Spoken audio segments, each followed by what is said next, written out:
Good afternoon, everyone. We'll begin shortly. Just waiting for a few more folks to come in.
Hello, everyone. Sorry for being a little late. Good to see.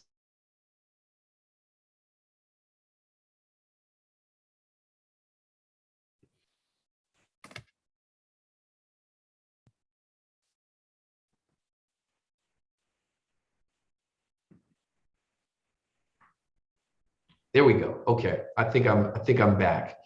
I was saying hello to Tilly. I don't know if you all heard me. And welcome, everyone.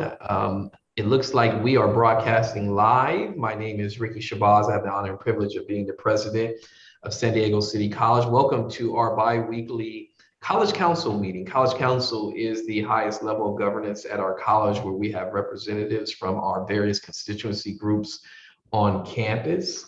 I am going to begin the meeting by doing a roll call of those representatives. Any of these representatives that you hear or see, for those watching via YouTube, if you would like to bring forth a agenda item for College Council, you can do so one or two ways, either by reaching out to the representatives from your constituency group that I'll introduce momentarily, or by emailing Janelli or myself in the president's office. We would be happy to discuss any matter. And as a matter of fact, Janelli and Tilly, I am going to ask to invite Dr. Lopez to discuss the S building matter in the next meeting. We want to make sure everyone is aware what's going on in the S building. We've been discussing it with the Academic Senate. That'll be on this Thursday's meeting as well. And so in the next meeting, we'll have an update on the S building, a discussion. And so going into the leaders of the constituency groups, we have Paul Alexander, past President, Academic Senate. Here. Tilly Chavez, Vice President, Instruction. Present. Robbie, and I'm not, there we go, thank you. I wasn't sure who was sharing the screen. I'm good, Caesar, thank you. Robbie is our Chair of Informational Technology Council. I do not see Robbie. Caesar is the Information Officer. Present. Jocelyn, Supervisory Representative. Present. I know that Sean Bacon is in for Nadia. Good to see you, Sean. Thanks for being here. Hi, everyone. Susan, Dean of Institutional Effectiveness and Chair of MPROC. Present. Masa is Administrative Representative. Present. Victoria is our President of Student Government. I do not see Victoria. John is on a call for SB 169, the housing grant that is due. Marciano is our Acting Vice President of Student Services. Present. Sean is our President of Classified Senate. Present. Darius is our Interim President of the Academic Senate. Present.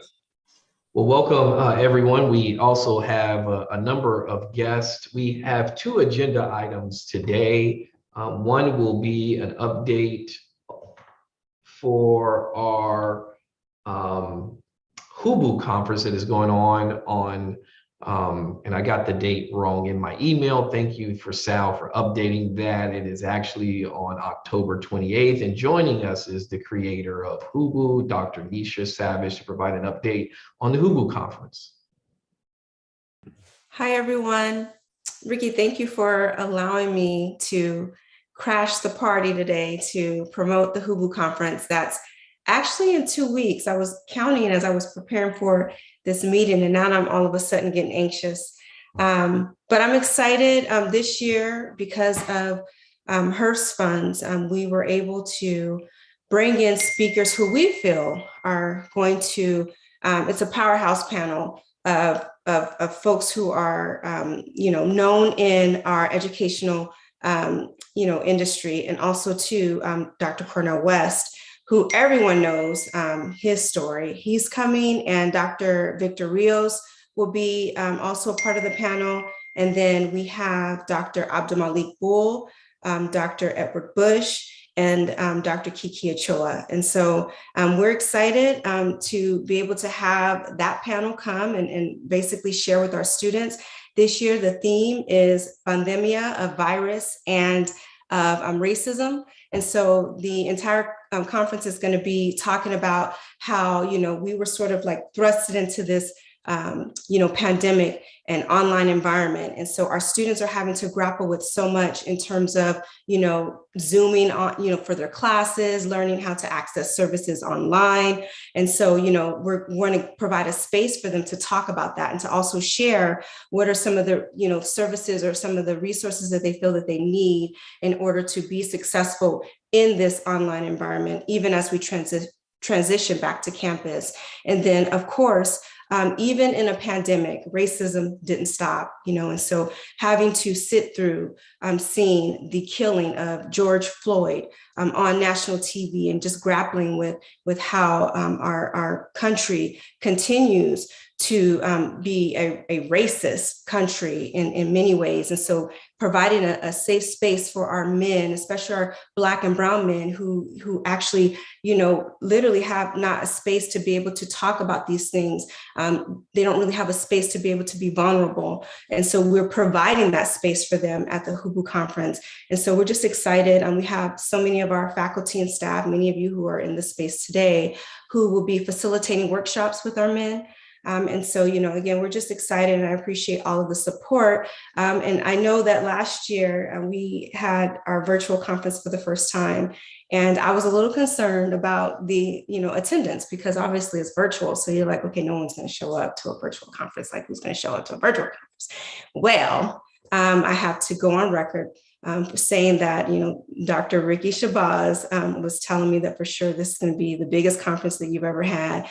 And in fact, it was. And so, thank you, Dr. Shabazz, for, really sort of encouraging me to have faith and to move forward, even in the virtual conference. Last year, we had close to 300 in attendance, which is the most we've ever had in any of our conferences. And it was just an amazing experience, the synergy. I can't even explain, going through that Zoom room and just seeing all of those faces was just amazing. And so we're expecting nothing less this year. In fact, our president is offering to give $500 to a faculty member or classified professional who brings the most students to the conference. And so, I know that he sent out an email, and I'm sure you'll be sending out more, but please share this with all faculty and staff. Like, encourage our students to show up. We've created this space for them. We were very intentional in everything that we did, from the theme to the speakers to the breakout sessions. And so please encourage all of your students to attend. And we are partnering this year with City Women Rock. And so that if some of our, students who identify as being, a female, they will be able to go into a breakout session that's, again, intentionally designed to support them in the HUBU conference space. And so thanks again, Dr. Shabazz, for allowing me to have an opportunity to promote the conference. Hope to see you all there. Thank you, Nisha. Before you, if you would stick around, I want to see if anyone has any questions for Dr. Savage. And if not, I'd just like to add a couple things. One, the gift of $500 is coming by way of the San Diego City College Foundation, so that is not the college's money, so it's not a gift of public funds. That love offering is available also to Jocelyn, a SPA member, if they so invite. So it's open to any employee who gets the most students to attend. And that's because we know that students who attend this conference, whether male or female, leave changed because of the great work that is put into it. I also want to commend Dr. Savage and our counseling faculty, our planning team for HUBU. There are many colleges and communities where Black and Brown folks don't necessarily get along or are pitted against one another. And I'm so proud of this campus working collaboratively for all students, regardless of their background. There are Asian Pacific Islander students who come. There are white students who come. This conference is open to anyone who wants to see the level of support that we have for people who have a feeling and an experience that they may be disenfranchised. And so this is a way to show a level of support. But we also know that we're intentional, that when you look at the data, that our Black and Brown men tend to be in need of the most support. And if we can have interventions for them, we know those same interventions will work for our general population. So yes, someone's going to watch this on YouTube and make some comment about why are we doing something for these Black and Brown men? And I'm just going to say, yes, we are, but we're also doing these things. You heard about City Women Rock. I don't know why they don't ever comment on City Women Rock. That is equally an impressive intervention for not only our students who are women, but also the employees who are women. And so we can go down the list. If for somebody who's watching, if you want to see the list, the veterans and formerly incarcerated, we have a number of interventions and programs that support foster youth for students who come from the communities that we serve. And so I salute you, Dr. Savage, and the entire team who supports these efforts. I'm just thinking of, Rudy and Luis and Rashid and the entire, and I know I'm going to forget someone's name, but the entire planning committee that is working on this is a reflection of our college and how we're intentional for those efforts. Dr. Hill. Well, first of all, Dr. Savage, thank you for your intentional work and being inclusive. It was exciting to hear that you guys have combined with City Women Rock. I just hope that it is spread across the campus, because this is the first time I heard that you guys are doing a combined effort. And that's just really what City speaks to, how you guys are intentional, how we are intentional and inclusive. So I look forward to attending the conference. It's always electrifying event. And so I applaud your efforts, and I know it's not easy. So thank you for doing the work, and for you have my support. And then lastly, because this is being broadcast via YouTube, and we've been having some very interesting analysis of our meetings. You heard Dr. Savage reference what I'm going to paraphrase as the historical racism that exists in our campus, or excuse me, in our country, rather, not our campus, our country. Our college has as a core value and mission, part of our mission, social justice and equity. And when you do social justice work and when you do equity work, you are intentionally working to dismantle structures of oppression and racism. And so certainly there are those who might debate whether or not that exists, but I would invite those who would like to debate that to come visit our students and ask them whether it exists.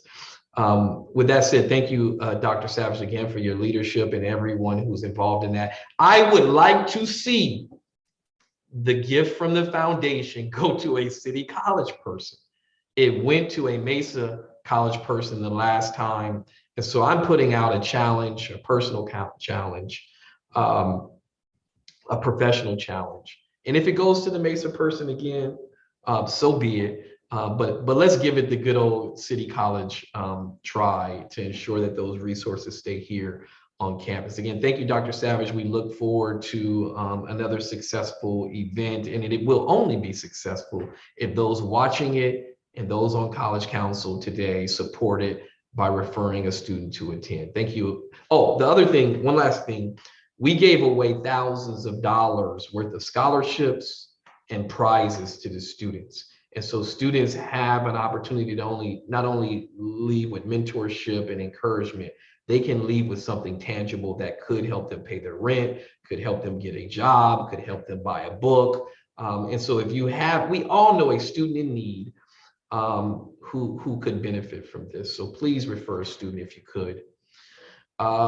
Moving right along, thank you, Dr. Savage. I would like to turn it over to Dr. Al Solano and Dr. Susan Murray, who are going to lead us into a goal setting exercise. And you may say, well, why is College Council doing a goal setting exercise? Fortunately or unfortunately, we live in a world where people want outcomes. They want to know, what did you all intend to do and what did you do? And so as we are looking toward accreditation visits and things of that nature, we want to set a practice of establishing some goals for College Council that we then can evaluate based on the members. Susan and her team will develop some kind of instrument that we evaluate the goals that we come up with today by the end of the year. And this will start to be an annual thing. And this is College Council, which is not for me to monopolize. This is your College Council. So there's an opportunity to develop some goals that we believe we want to accomplish on an annual basis. And so without further ado, I'd like to turn it over to Dr. Murray and Dr. Solano. Hey, everyone. Al here. Nice to see all these faces. It's been such a pleasure to help City with a variety of projects. And so I'm going to start us off on the college goals, and we're going to have some rich discussions around the committee structure. As many of you heard me many times say, I talk about the 3 C's. Maybe I should quiz some of you what the 3 C's are. The clarity, coherence, and consensus. So it's so important to have relentless clarity when we're doing our, when we embark on any kind of initiative, priority, etc. Cesar, if you can allow me to share, is that possible? I believe Janelli has the host capabilities. Hold on 1 second. Okay, thanks.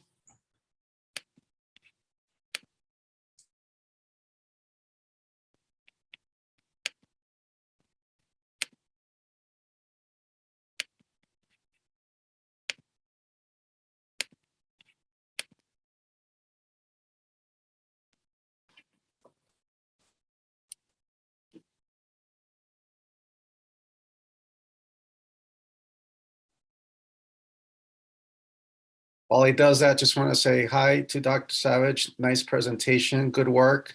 Good to see you.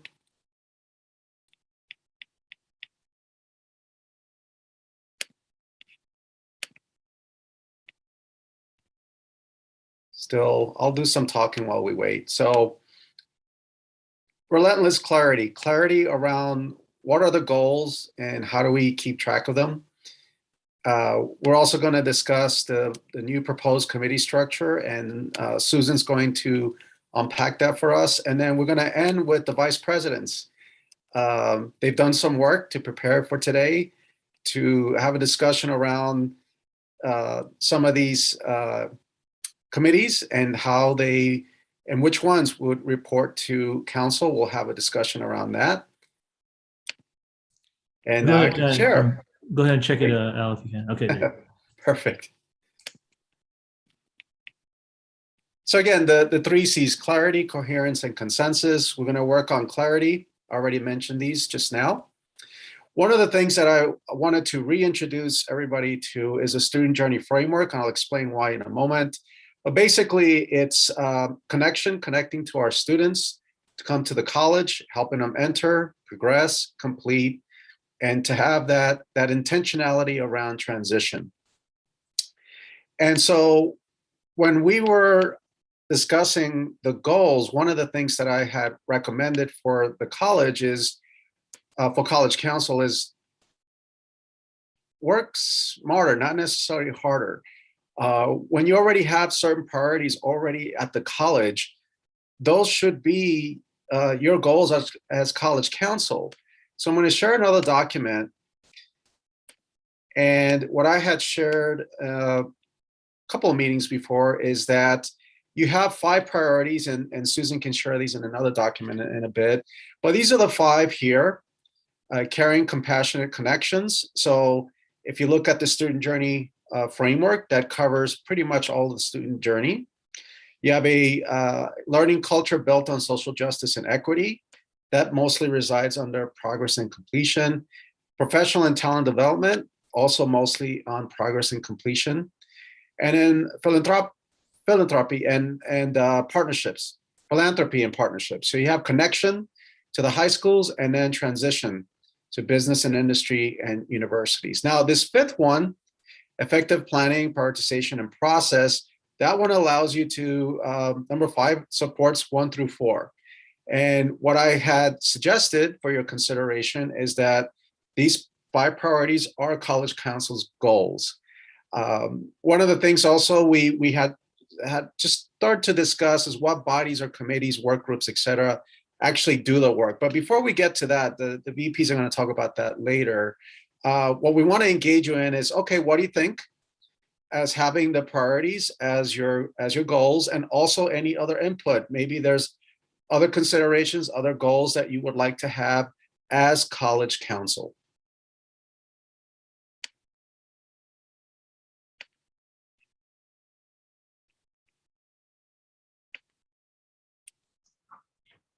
Looks like you wowed them, Al. Al, could we maybe go back and, or even just name off like the first one, just so that I can digest it a little more? Absolutely.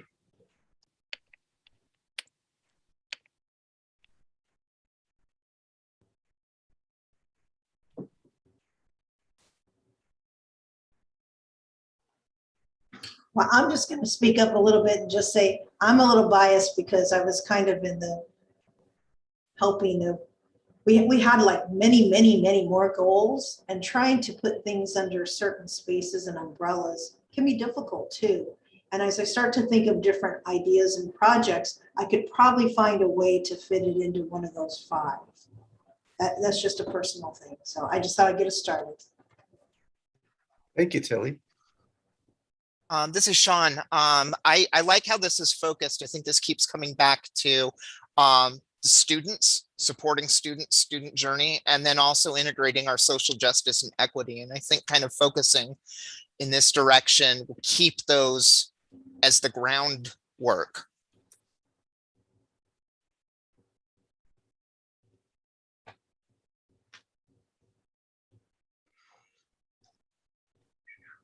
we're trying to get the settings adjusted so that I can also share files in the chat to the participants. But this, if this looks familiar, we all saw this in our fall convocation presentation from Ricky as his vision for the college this year, and these priorities came out of a discussion with executive cabinet and vice presidents.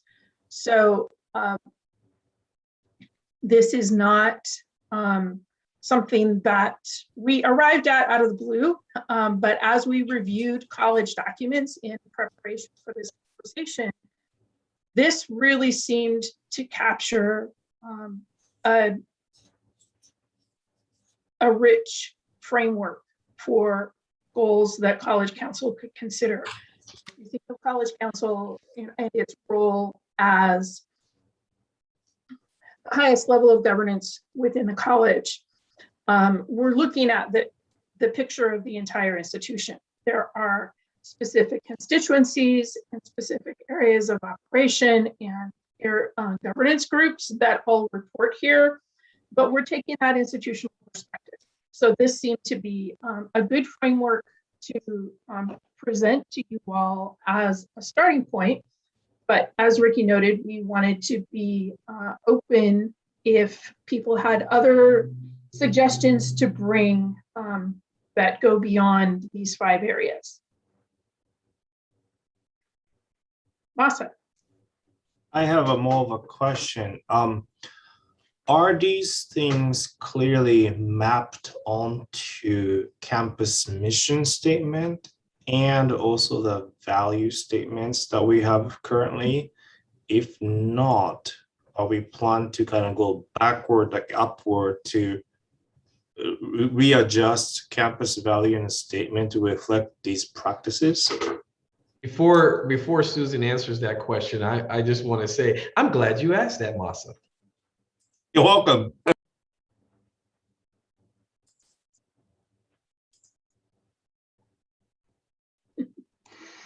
I shared the link to our current mission, values, and priorities in the chat. That's also embedded in the agenda.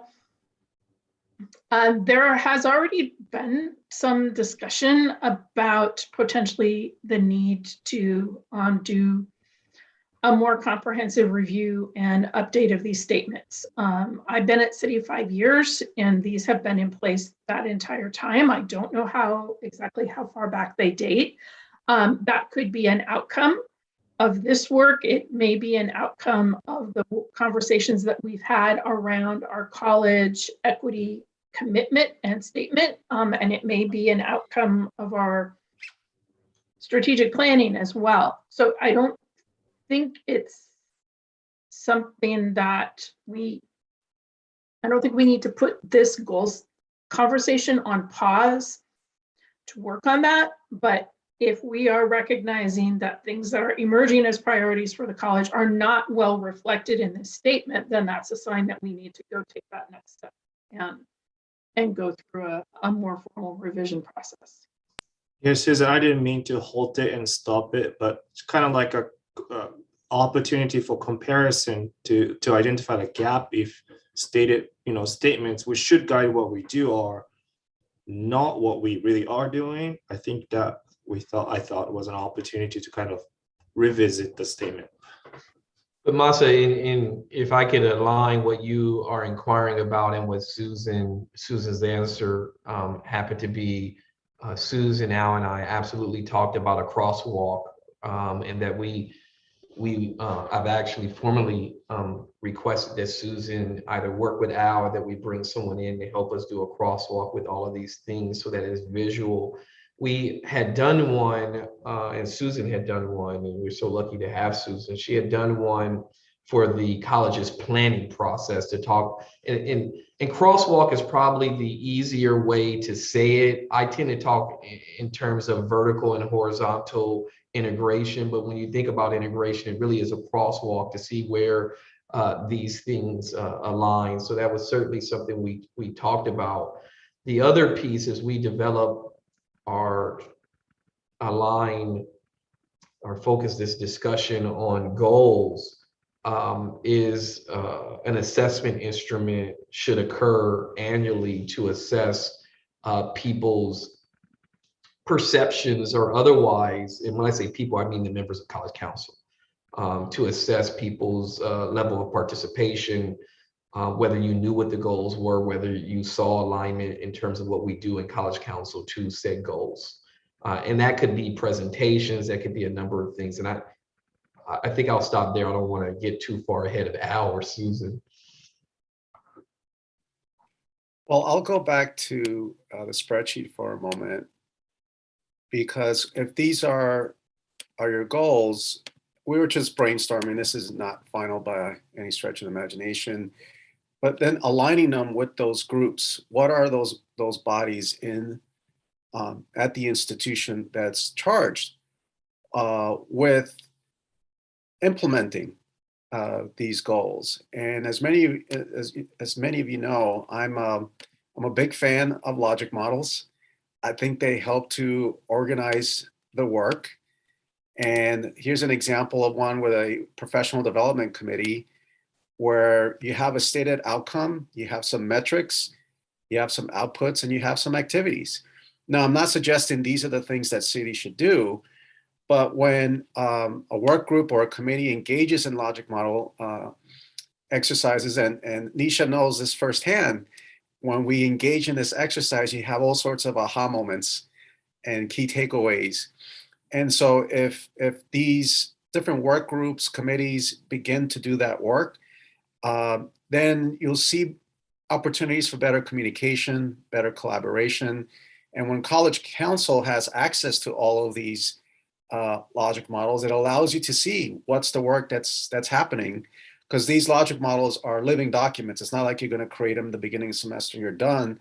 They're living documents, and that's one way you can gauge the work and you can gauge progress. So it sounds like everyone's settled on, okay, the college's priorities are College Council's goals. Can I get a thumbs up? Digital or? All right, cool. And so for the next piece then, this is Susan. Susan's going to take you through the intranet and all the resources that were created in order to see where we're at with the committee structure. And then the last but not least, we're going to save the best for last. The vice presidents are going to engage us in a conversation around certain groups and how they would report to College Council. So Susan. Thanks, Al. Sorry, Ricky, were you going to say something? No, sorry, I muted myself by mistake. Okay. So as you know, we've been engaged as a college in an effort to reorganize our governance structure. We went into this with a strong sense that we had too many groups, too many meetings, and there was too much overlap, which was creating confusion and a lack of clarity, to go back to one of the 3 C's. And that made it more challenging to build consensus, because it wasn't clear which of the groups needed to be involved in that consensus building. And as we looked at this and kind of went into this with the idea of, okay, how can we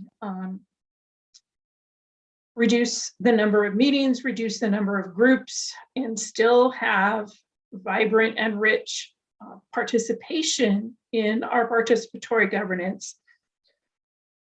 As we looked at this, as we looked at the models that our IEPI peer review, peer consultant shared with us, we realized that it wasn't just the structure, it was our practices, how we were asking committees to operate.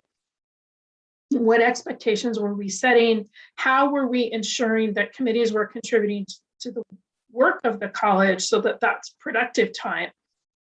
and how can we reduce the amount of time spent giving updates and reporting out when maybe those things could be taken care of in other ways. And we can use the valuable time that we all have joining together in the same space to really do more of the work of the college. So this is where we overlap with Al's discussion of logic models, because that is what we are recommending. The IEPI work group that has been studying this with Al's help and doing a lot of good planning, that is what we are recommending committees and councils within the governance structure use each year to create their work plans. So as the highest level of the governance structure, College Council, with this goals framework that we have just taken a look at, there may be some things in here that College Council takes responsibility for directly, but most of the work toward these priorities is going to be done by other entities in our governance structure. And so with this framework and these priorities, we can start providing that direction and articulating how, articulating those expectations so that when, so that College Council can create expectations around what work they will be looking for to be reported to College Council, which decisions will need to be brought here for approval. And as Ricky noted, we are going to be working on creating a graphical representation that captures this process. So questions or comments about that before I kind of go down to the next layer?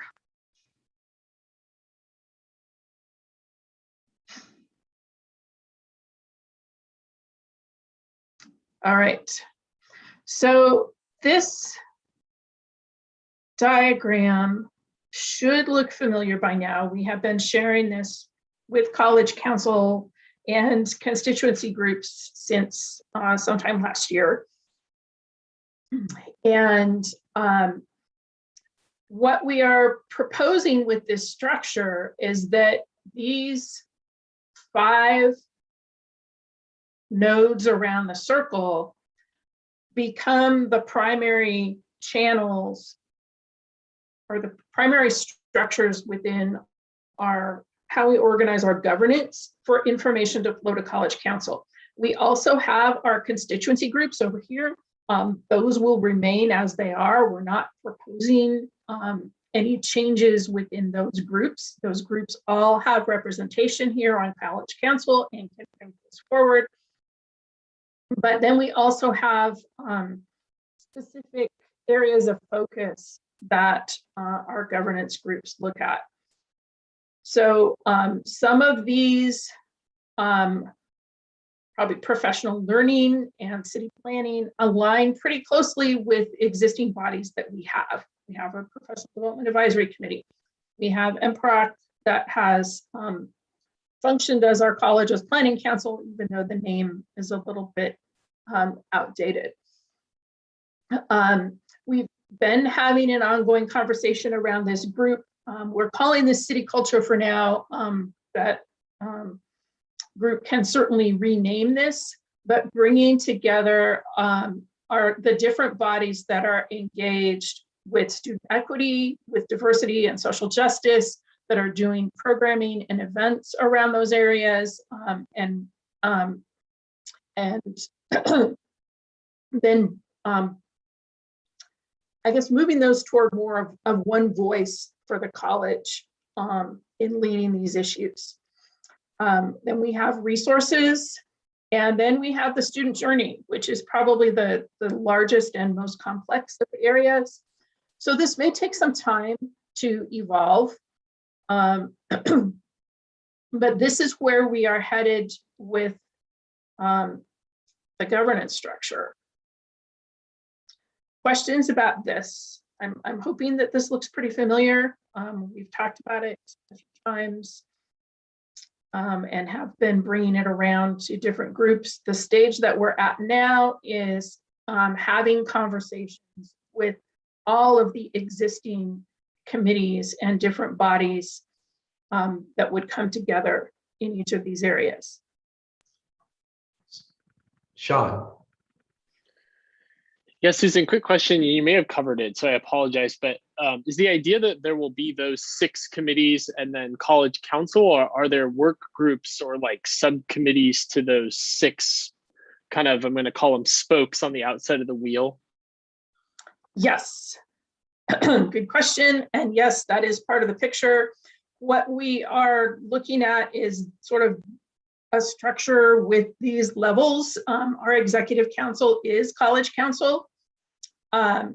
We are proposing some of the groups around those spokes are councils currently. Some of them are committees.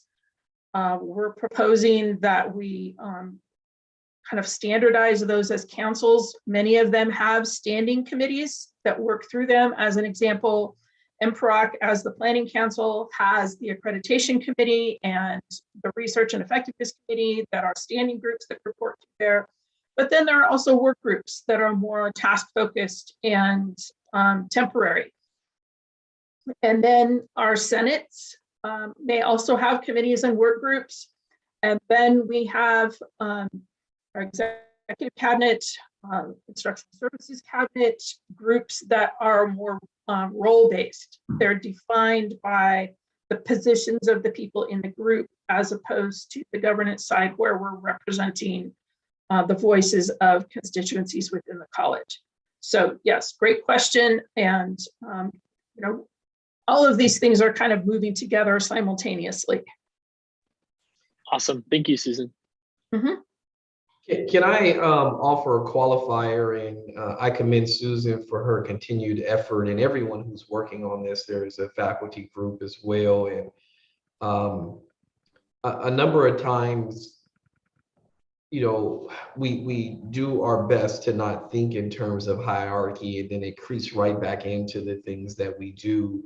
And when you look at the diagram, and Susan, if you could share that diagram again,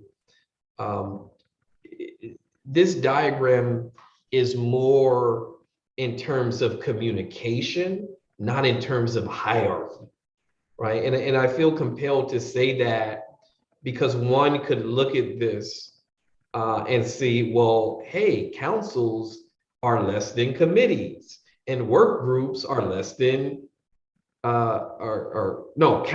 committees are less than councils, and work groups are less than committees. This is more a communication flow, because we know that many of the senates actually appoint the participants for the committees and the councils. And I've made a number of arguments, unsuccessful as they may be, that this notion of councils could be / committees, because some of the use of the term council is historic in nature and culture in nature. And there are some amongst us who feel that the council title elevates something. And frankly, other than college council, that's really actually not the case. It could be based on what a committee is working on, what a work group is working on, what a task force is working on. So the subject matter is actually what I would assert elevates whether the decision-making and how the decision-making occurs, that this winds up being a communication flow more than it is a hierarchy. And you can, any questions on that? And Susan, if you can unshare now. And I see the use of executive council. Is any reason we chose executive council versus college council? I think that wording was in the description of college council that is in the current governance handbook. Tilly, did you have a comment? Yeah, thank you, Susan, for that clarification. I was just going to thank Ricky for the clarification of the communication process with that.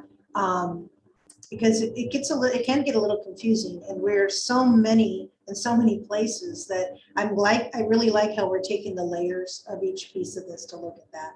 And yes, I believe, Ricky, that just came from the handbook, but Susan, sorry, I hadn't got a chance to get back with you of just leaving that as college council at that point in time. And we had also mentioned at one point, Ricky, that perhaps it could become a college-wide council or college-wide committee or something different like that. Those are things we can play with later, I'm sure. Yeah, and I would advocate that it stays at college council. That's what we refer to it as every, it'll just get more confusing if we change the title. Sean. Yeah, I love your clarification too, Ricky, because I think that is one of the problems we have, is that the way that information is disseminated and kind of, travels through the campus. I guess one other thing I think would be helpful with this, if possible, is that as things move up through that structure, not that it's hierarchical, but that communication structure, that things get kind of higher and higher level, because I think in some ways I feel that if people want to maybe get into the nitty gritty details on things, maybe it's better for people to come and visit that committee or that work group to learn about that.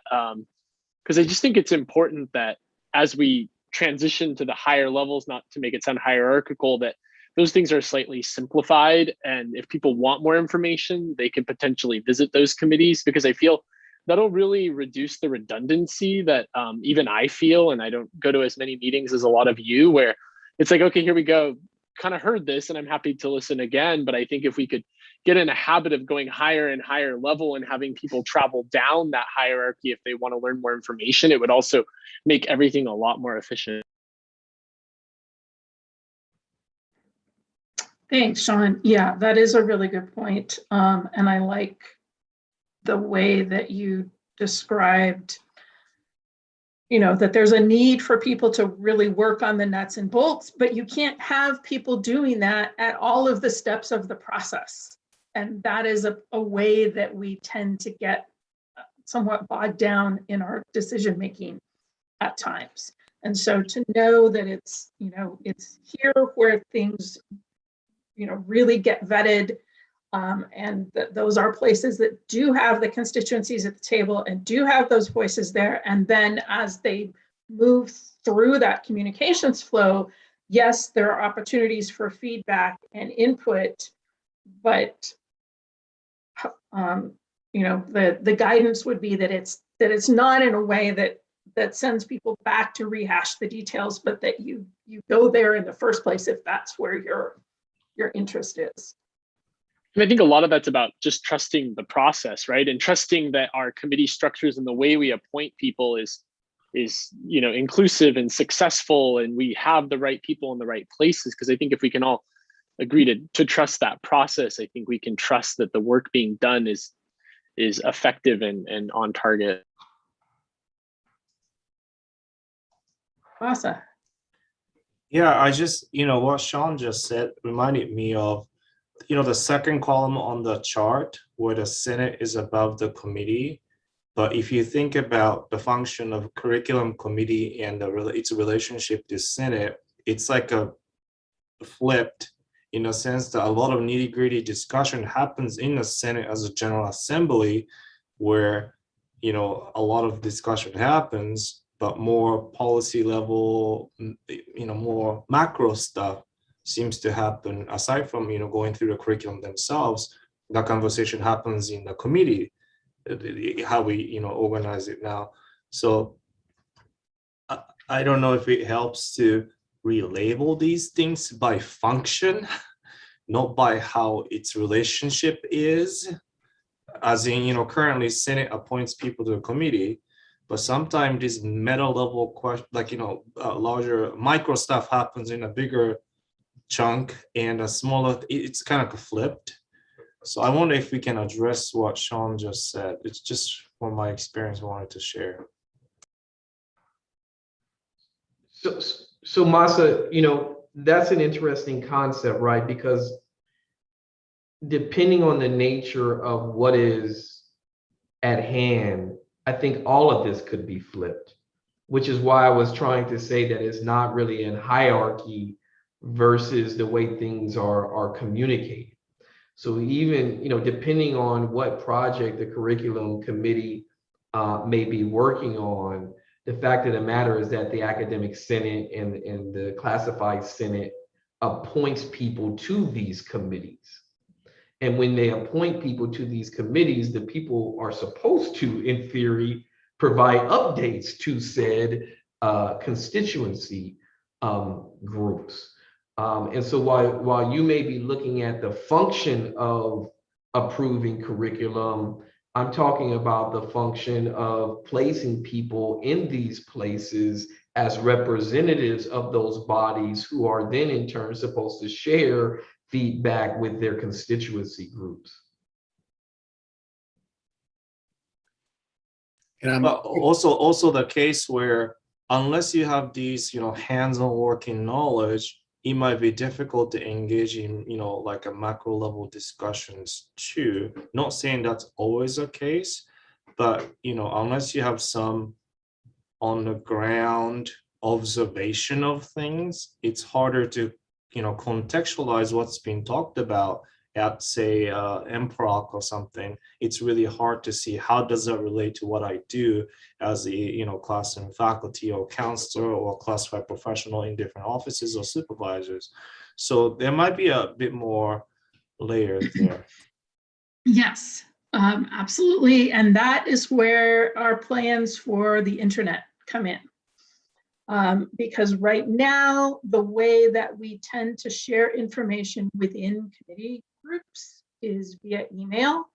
And so it's just the people within those groups. And then even if when the minutes get published in other places, it takes some effort to go and locate them and read through them.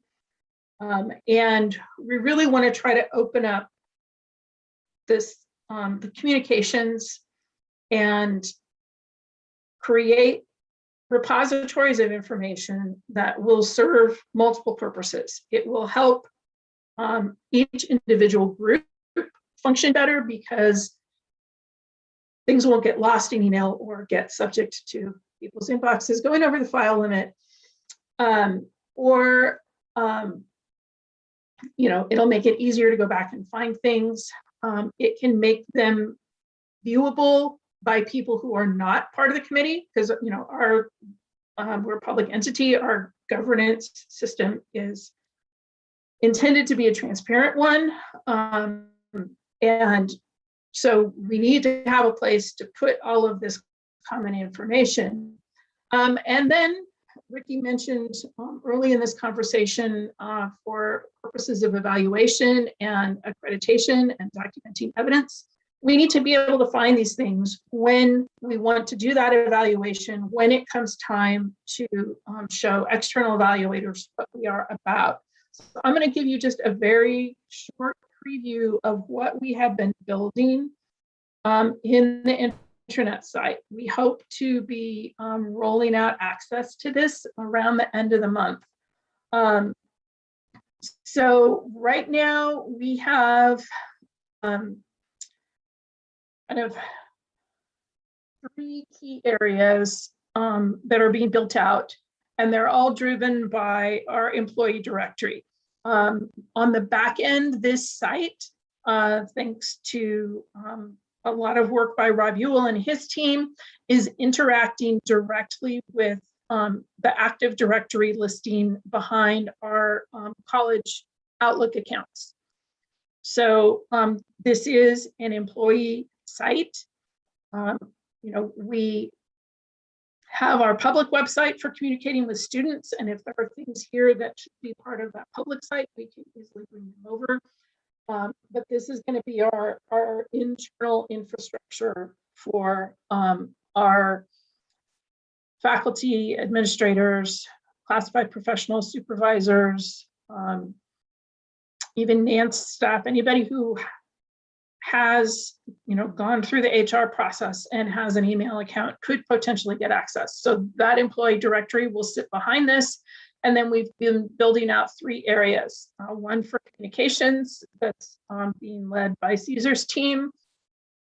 One for access to data that Brittany and some faculty and administrative representatives from MPROC and from the research committee have been working on.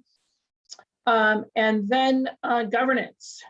And the IEPI committee review work group folks have been working on this. Anna and Nadia have spent a lot of time building out a toolkit with a lot of reference and resource information that will be here and common for all of our committees to use.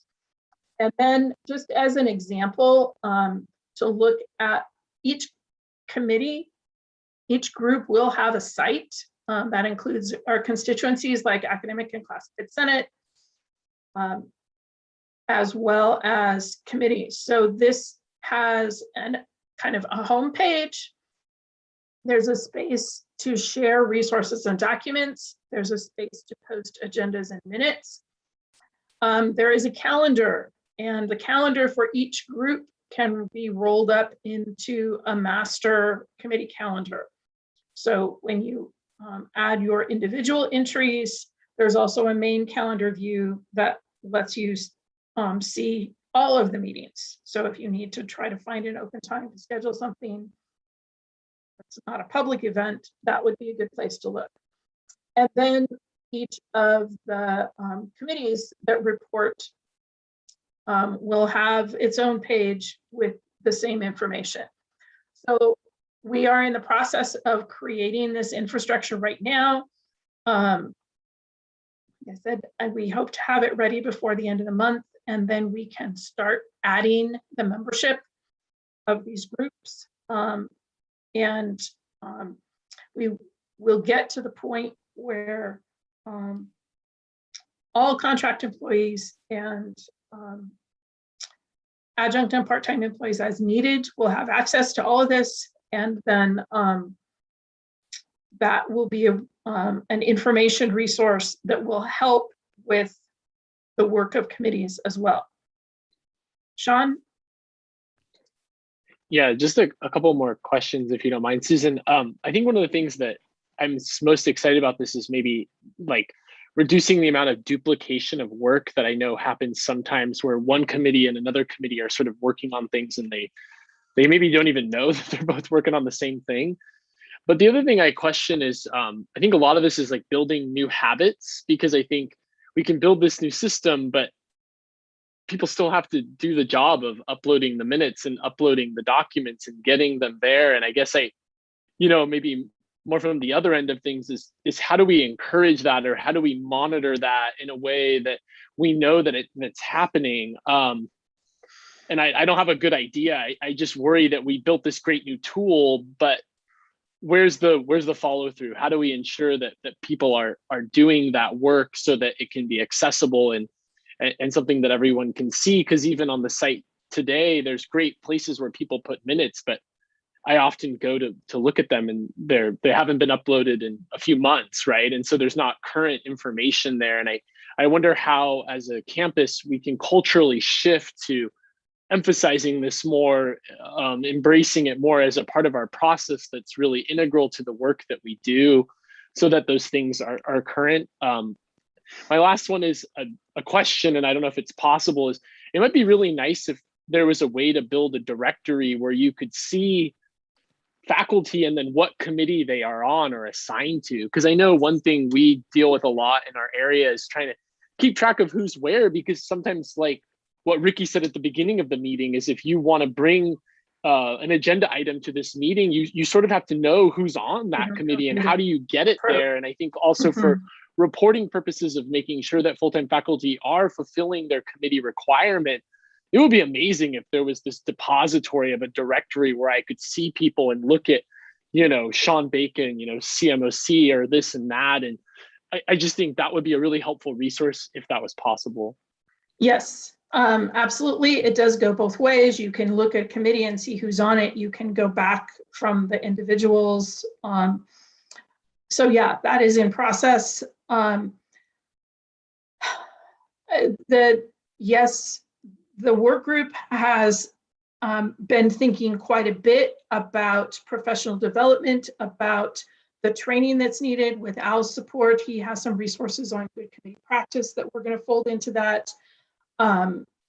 Specific information for people in the role of chair, who are in the role of note taker, and then taking those materials and housing them all here so that as we rotate and change roles, those resources are available and are consistent as people move in and out of different groups.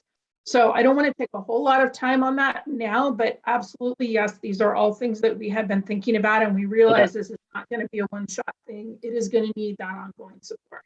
So if I Yeah, may, I think- so I'm keeping track of time. We have only a half hour for the third segment to have the VP. So let's see if we can answer those questions along the way when they do their part. And if not, please hold on to those and hopefully we can answer them in a little bit. Thank you. Just want to make sure we give the third group some time. So, you know, we have talked about the overall framework for college council goals. We've talked about how the committee structure with these recommendations for the changes that are coming forward will be functioning as we go forward. And we're working on the timeline, but that transition will happen sometime this year. We know that there is more checking in with different groups that we need to do, and that is in process. So it's not going to be an abrupt shift. But that gets us back to the idea of these college council goals and the work plan, and what things does college council expect to be done this year? You know, what are we going to work toward? Who's going to be responsible for doing that? And how will we know whether or not it's accomplished? You know, what are some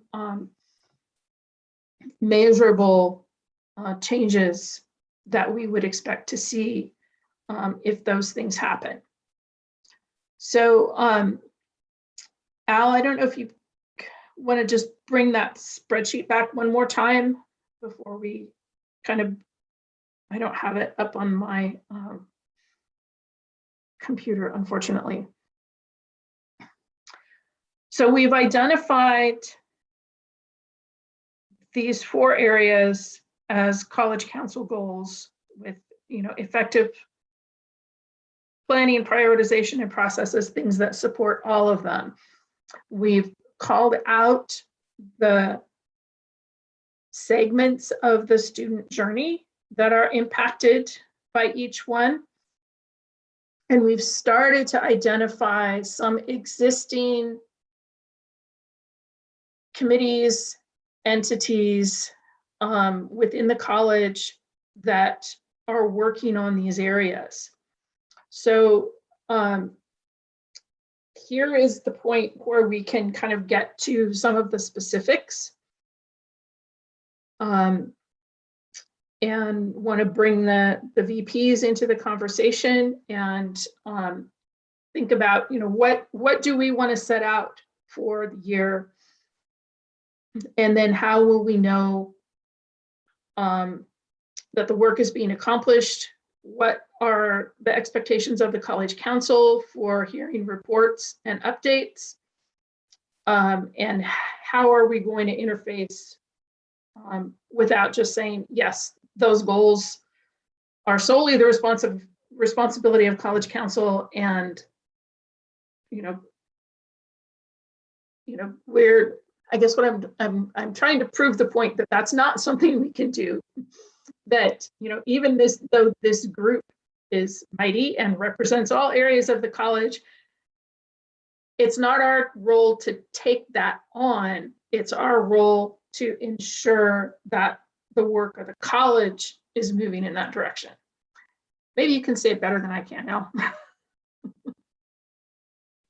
I say let's let, I don't know, Tilly, if you're the one that's gonna take us home, if you will.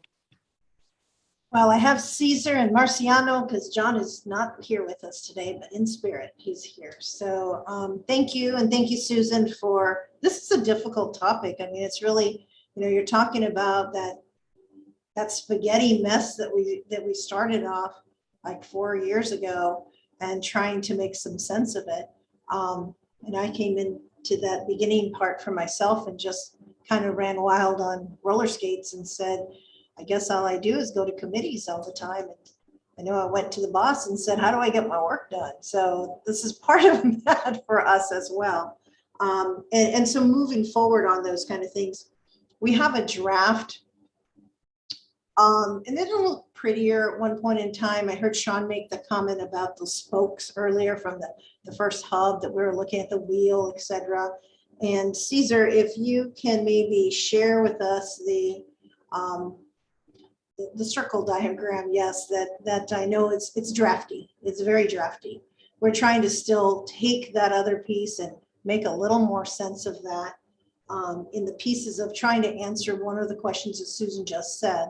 How does this council assure that the college is making sure that we are maintaining the goals, right, of what needs to be processed and stuff. So as you can see, College Council is in the big oblong middle there, which is, thank you, Caesar, which is made up of the constituency groups that are here and what contributes to that. So we have Academic Senate, Classified Senate, SPA, our managers, ASG, Executive CAB, all these groups are represented in here. And this is where things come to. Then we started to look at those little hubs at one time, we called them.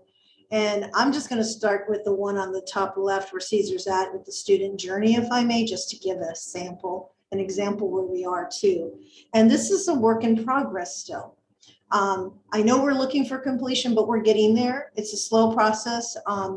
And the student journey is really a big collaborative area, I think, on the spreadsheet that we just used from Al. It's just using it and putting it in a different spot here. It's a collaboration of student services, Marciano, your groups that are contributing to that. I'll come to you in a second. And one of the ones from instructional areas are, it can be looked at as the instructional cabinet that is in there.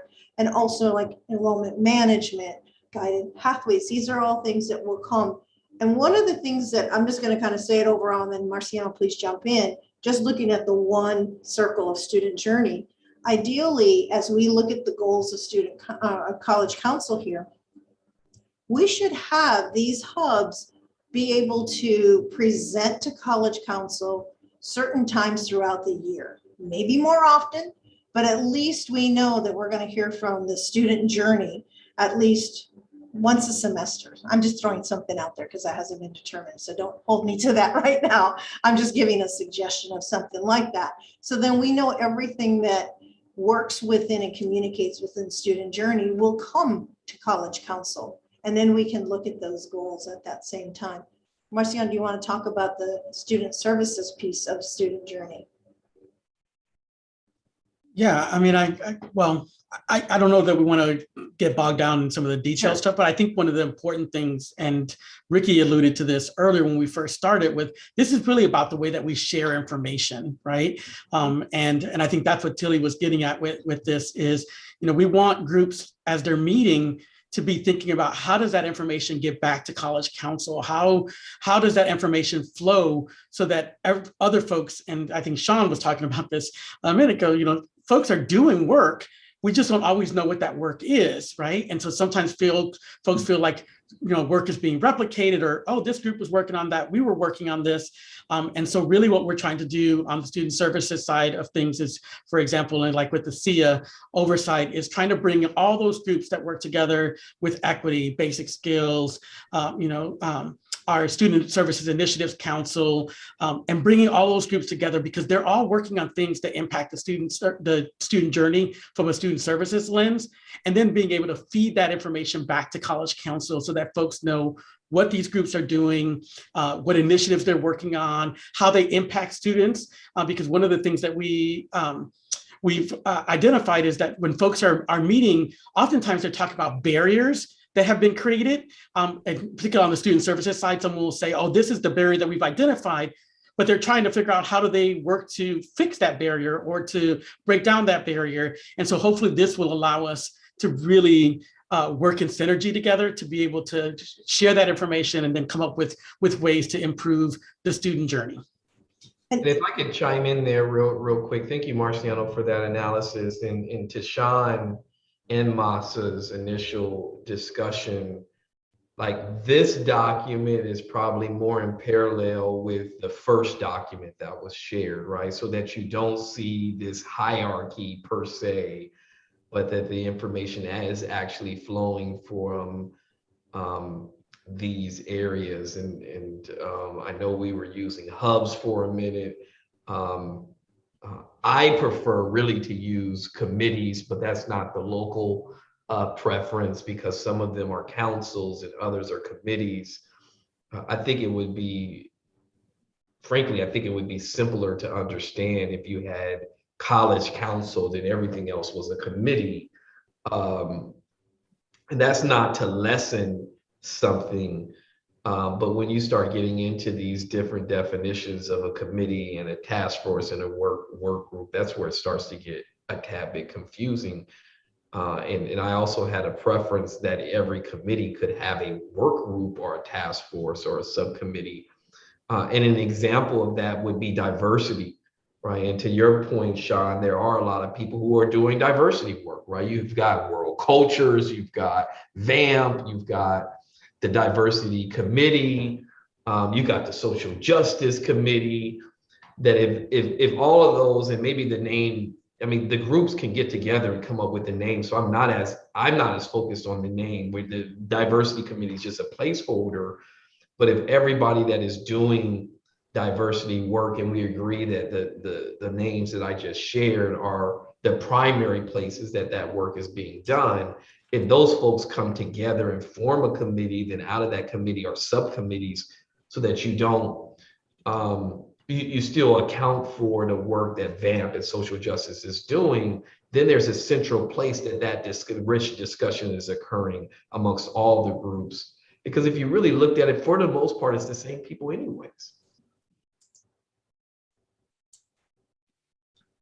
And So, I know you were going to say something. Sorry for interrupting.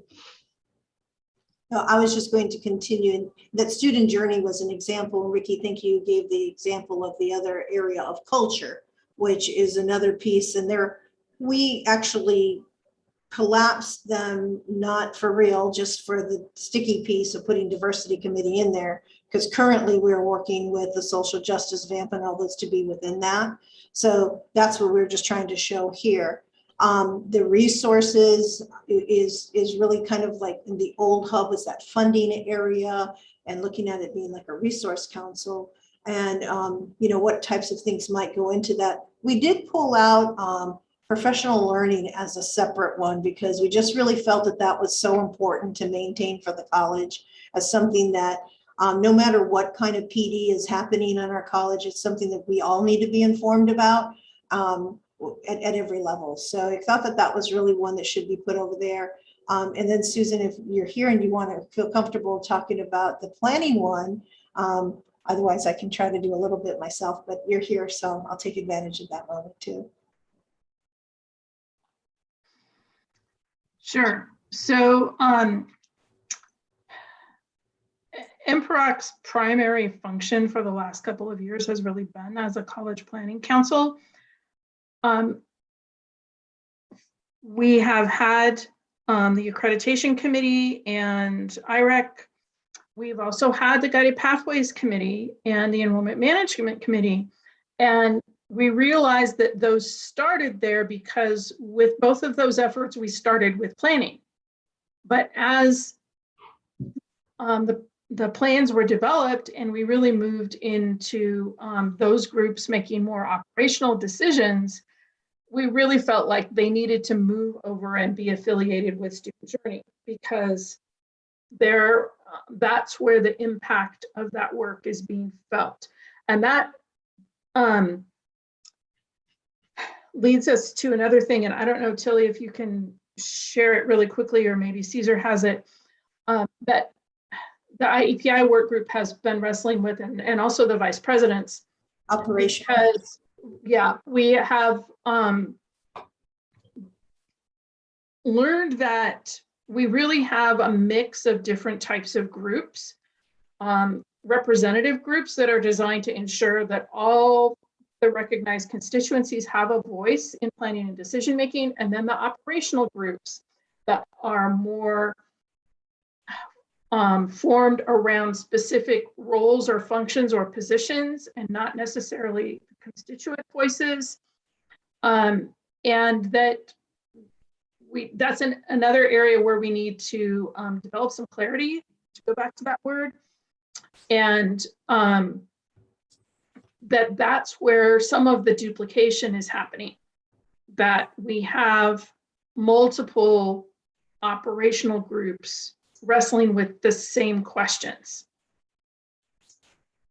Absolutely. So Susan, thank you for bringing that. And this was the piece that is also helping us to try and identify, to get to that process, like where MPIRAC already has had that opportunity to sit down, and only because of where the calendar is, right? This Friday, enrollment management is going to be meeting along with some of the student services committee individuals that are not already on enrollment management, and to have that conversation of the operational side of the student journey. What does that look like, and what does it need to be in the future? And some of the things that Marciano, if you don't mind, I'll just jump in and talk about that. We've mentioned that over the past couple of years, we've really tried to have some type of combination student services instructional meetings together. And by having the student journey, we could do that, right? We could have the student journey come and meet, and then people report out on that piece of it, and not having a gazillion more work groups, committees, whatever they are, added to your plate, so that's where some of that work is already being done. So on Friday, it's a working time of what MPROC has already done previously. And it's the beginning, right, Susan? I mean, you guys just did like the first layer. It's not done, completed. It's beginning to have those conversations and find out where people are and what they're doing. Maybe sometimes you find out that there's people that have been on there for a while, and they haven't been reporting out, or they need to be reporting out, and who else needs to know that? And it hasn't been identified. So that may have been also get lost. So a couple of things that can happen. But this is a great tool, I think, of being the representative side, which you can see are represented by those circles, the journeys, the different pieces of the, lack of a better word right now on there, on that rough draft. And then the operational is what else gets done during that time period. And like in city culture, it might have seemed like, oh, it had the diversity committee, but at the same time, as Ricky was mentioning, there's Sankofa, right? City Voices, Social Justice, City Women Rock, all those different things are within that place and not being lost. Yeah, and if I can add to that, you know, the reason for doing that is not only alignment with the college's mission, it's also about resources. I think many people would agree the way the college has administered equity funds over the years haven't supported our equity efforts. And so if we can get all the folks who we know are leading those efforts on one committee with a vice president or dean over those resources, then we can do a better job of allocating those resources so that those people who are having to annually request funds and they keep getting the same amount year to year don't have to continue to request those funds, but that those who are doing innovative things and would like to request funds know the place to go to seek those funds.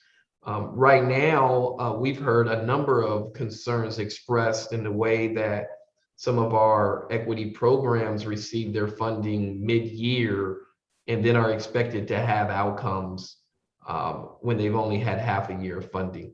So some of this is also about aligning the college's funding with those individuals who are doing the work, or those programs that are doing the work. Thank you. So And if- ideally, I was just going to say one more thing, Al. I think this brings it back to you of your 3 Cs, right? Take it away, Al. Yeah, well, we have about 10 minutes left. If I can share my screen. Just to look at the outcomes we're trying to achieve today.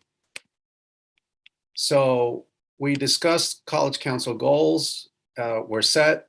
We know that those are the same as priorities. Awesome.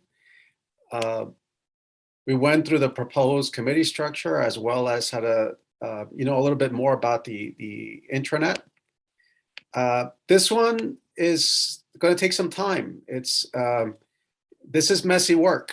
And actually we had such great momentum, but this darn pandemic came and, we're trying to reinvigorate the work again. And we're kind of almost at that finish line. We just got to keep the momentum going. And so the work that the VPs did with the Jamboard was to kind of help us think about, answering this question right here. Given the goals identified, right, which governance bodies does College Council expect to hear reports from? But the devil's in the details. There's still some work to do there. And I think a follow-up, the question is, what is the follow-up now in order to have more clarity, that relentless clarity so that we can have coherence. Coherence is about how does this work with everything else that we're doing so that you can reach genuine consensus. So my question is, in the minutes that we have left, what are your thoughts on next steps in order to ensure clarity? Al, if I could jump in, and I apologize, I have a time certain at 4:00, but on number 2, I would ask that Susan maybe report back at the next College Council meeting on the either timeline and roadshow, as we call it locally, that the proposed committee structure, because we would want this committee structure to be approved by the Academic Senate, Classified Senate, SPA, and then wind up here for ultimate approval once we have the recommendations or feedback from those structures. And I guess essentially number 3 would be very similar, with an additional layer of there are existing committees that need to have input on number 2 and number 3. Sean. I don't know, maybe this is a bad answer, Al, but it seems to me at some point throughout an academic year, every single one of those hubs should present to College Council. Maybe not all of them need to do it on a monthly or, a frequent basis, but I almost think some kind of a calendar structure and looking at, cycles that we have, which we know we have, that, okay, this is a time when we're doing budget requests. I don't know, just a random idea. Okay, that this is always going to be the meeting where the planning committee needs to come and present that kind of information. I mean, I've always been so eager to get ahead of these things and have proactive planning where we have an academic cycle of, okay, this is when we do this, and that means this is when this gets reported back, and that means we need to work backwards, that if this is being presented at College Council at this point, here's the benchmarks and the timelines that those committees, hubs, structures need to hit to make sure that we get those things done on time. I think if all of those bodies or those hubs aren't reporting back, I worry that there's going to be kind of a breakdown in the system in some way. And I maybe some of them only need to report once a year or twice a year, but I think all of those groups should be reporting to College Council at some point throughout the academic year. The other aside I have, and I'm sorry I keep asking and bringing up random things, is what's the protocol for if someone thinks there needs to be a new committee or a new hub or a new work group? I'd love to see language and structure around how that is operated and approved so that we don't kind of undo this amazing work all of you have done. I love what you're doing, and I think so much of it is about organization and collaboration, which I think is so needed. And so I'm eager to hear some kind of way that we assess if that's appropriate or not. Thanks, Sean. I don't know if you heard me at the beginning. That was what the VPs have talked about, that everybody would bring a different council or hub, whatever it might be, to College Council each month. Okay. That would be a different one. So yeah, Cool. thank you for Yeah. that. Yeah, of course. Yeah, I think a reporting calendar is something that MPROC has used and found really useful. And so that's kind of a practice that we're suggesting. But, I mean, Sean, it feels like you've been listening into the work group conversations that we've been having every week for the past year and a half, because you're absolutely anticipating these things. And one of the reasons we got ourselves into this situation is that every time we had a new initiative to respond to, every time there was a new effort coming to us, we created a new group before we really sort of vetted it and said, is there a place that this fits? And does it belong somewhere, maybe with the addition of a couple of more representatives? And so one of the elements of the plan is that the leadership of all of those hub areas will be in communication, and that will kind of be the first stop for these new things. The other thing to note is that it's important to define what it means to report to. What does it actually means we're going to report? Because if you end a meeting, and for the most part, you look back at that meeting, you go, gosh, all those report outs could have been summarized in an email. Was that the best use of time? And so I wholeheartedly believe that these settings should be about problem solving, collaboration. And so if you really make good use of that intranet and you see how these different groups update the work that they're doing, that in essence is their share out. And so when they come into the meeting, it's not, for example, we went out and we visited 6 high schools. That's great, thank you. But was there a challenge at all that you've had in that area? Is there something we can help you with? So there are certain facts that should reside in the intranet that we can all go see what's happening. And then the settings again should be about, like, this is we got each other's backs setting where we're focusing constantly on problem solving, coordinating, putting equity at the center, but not just talking about it, but also like doing it, right? So these logic models become even more important. And then we have tied to these logic models an action plan, because a logic model in and of itself is a nice graphic organizer, but then you have to take those actions and then put some meat to it. Or who's going to do what timeline, how things are going. So that is the vision for all of this, to have not just a new structure, but then that you're working even more productively within that structure. And we're coming up on the hour, so I see Masa and Sean. I'm not sure if your hand is still up. Oh, Masa. I give Masa. He's been waiting while I wanted to make sure Tilly and Marciano had their turn. So, I wanted to ask this, and I wanted to ask this earlier. I observed that there are like a variation in terms of, quality or quantity or the length of meeting notes. Some are traditional minutes following, calling parliamentary procedure minutes, really short and concise. Others are very detailed, and both are useful. But if we were to rely on off time, which is, the asynchronous learning, I guess, so to speak, through these minutes, we may want to standardize what critical information needs to be included so that, even though it's going to be imperfect information, you can still have pretty good informed, decision or discussion when we do work. And I'm concerned if we don't do that first, as good as the suggestion might be, Al, it realized the big assumption is that there's a quality note and people study from it, and we can study enough from it so that we can do hands-on things when we meet. So we might have to have like a slow transition to make sure we have that. Also a PD to actually do that, what type of meeting notes and what critical elements has to be included. I think we have I personally am not good at taking those notes and, I can use some serious professional training in this regard. And I'm pretty sure that might be true with my colleagues here as well. Yeah, and Masa, Thank you. in the interest of time, because we are at the hour, that is an excellent point and one that we have grappled with a number of these meetings. And I will just very quickly say that we are planning to host chair training for each of these committees to assist with that.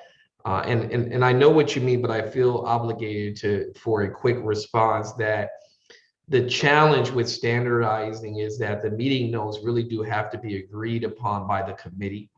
And so I just want to say that for the record, that when we talk about standardizing, we're not in the business of dictating what the committee wants to capture in the notes more than the template in which those notes may appear on, just because I wouldn't want someone to misinterpret the notion of standardizing.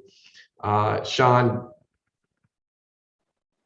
Yeah, really quick. I know we have to end, Ricky. I just wanted to say one more thing to clarify that, in my opinion, to keep this structure whole and to have it really work, I don't think groups below the hubs should necessarily present to college council unless it's a, some kind of extraordinary circumstance. I feel like that work group, that committee should be reporting back to the hub, and that should be reported back. And that doesn't mean that a guest can't come to present with someone. But I think if we start breaking that hierarchy, which I know some of us don't like that word, I personally think it's fine here because it's inclusive, that it ruins the point of what we're doing, in my opinion. That's my vote, that I think it should really only be those 6 hubs that are the ones that are coming here, so that we keep that line of communication really strong. And that's an interesting take, Sean, and I'd love to explore that further. One of the things we prided ourselves as a college council reminds me of something that folks told me when I was in graduate school that I frankly hated. And that was the answer to every question is it depends. Right. And so I wouldn't want, it's almost like the standardization of meeting notes, right? I wouldn't want to be viewed as dictating, because we, particularly in the administration, work in this world of transparency where folks seek that, desire that.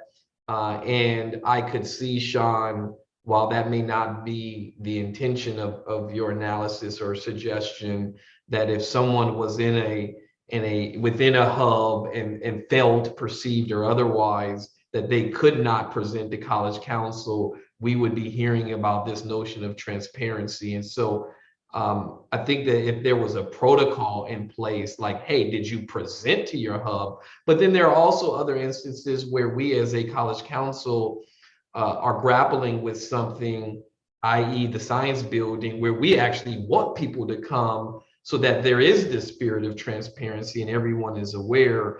Because the other side of this is, if I had $1 for every time someone said I didn't know something, I might be able to go fishing every day instead of on the weekends.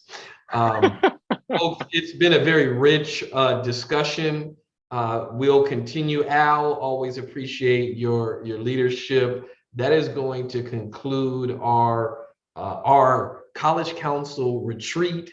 Please promote HUBU and all the other wonderful programs. I want to shout out Marciano and Dr. Sanchez for the wonderful Latinx, Chicanx Heritage Month. I saw some work around our API group as well in terms of a week.